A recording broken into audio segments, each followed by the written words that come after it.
Update muna nga tayo sa Gilas Pilipinas at sa paparating na FIBA World Cup Asian Qualifiers Port Window. Ang isa nga sa mga makakaharap ng Gilas Pilipinas sa Port Window na Jordan. Eto nga, nasa ensayo na at talaga namang pinaghahandaan na ang kanilang mga makakaharap, partikular na ang Gilas Pilipinas at gayon na rin ang Iran. Kaya naman todo ensayo na itong Jordan dahil sasali din sila sa William Jones Cup. Hindi nga gaya ng Gilas Pilipinas na wala pa ring practice dahil yung mga ibang players nasa PBA at naglalaro pa, tas yung iba nasa Japan B-League. Eto nga ang Jordan ay puspusan na ang ginagawang paghahanda at advantage na rin yan kung may tuturing dahil mas maaga silang na-expose sa practice at nakapag-participate pa sila sa William Jones Cup.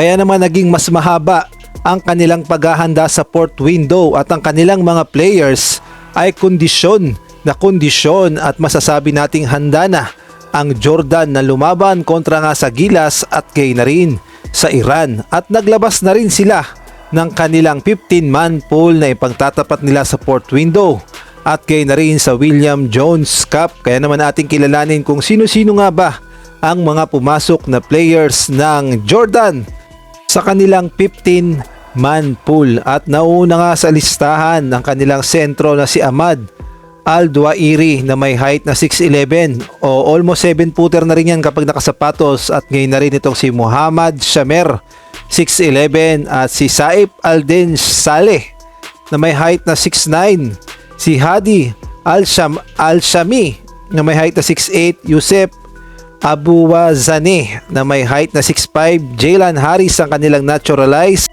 na may height na 6'5", at gayon na rin si Ahmad Hamarshe na may height na 6'5", at si Abdullah Olajowon na may height na 6'4". Pasok din sa listahan nitong si Amin Abu Hawas na may height na 6'4", Freddy Ibrahim ang kanilang veterano na may height na 6'3", si Yasan Al-Tawil na may height na 6'3", si Omar Salman na may height na 6'3", si Rawi Al-Kilani na may height na 6'3", Yusef Twek na may height na 6'2", at si Malik Kanaan na may height na 6'2".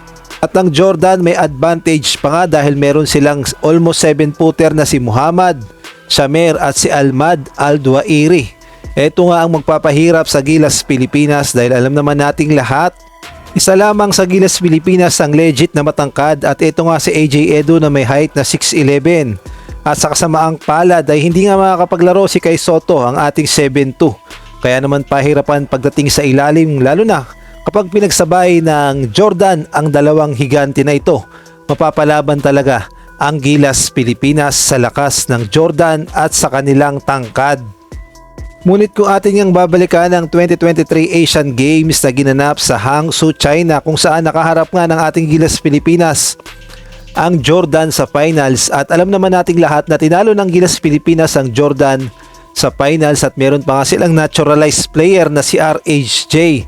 Pero iba pa rin ang lineup nila noon kumpara naman ngayon, kaya naman kabang-abang kung sino-sino ang papasok sa kanilang Final 12 at kung sino ang itatapat nila sa Gilas Pilipinas. Pagdating naman sa Gilas Pilipinas, do or die na talaga ang magiging laban kontra Jordan dahil bawal nga silang matalo.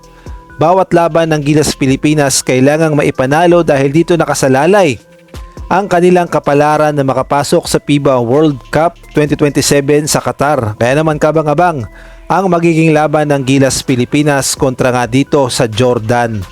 Samantalang update naman tayo sa Japan, mapapasana all ka na lang talaga dahil all out ang Japan sa Port Window.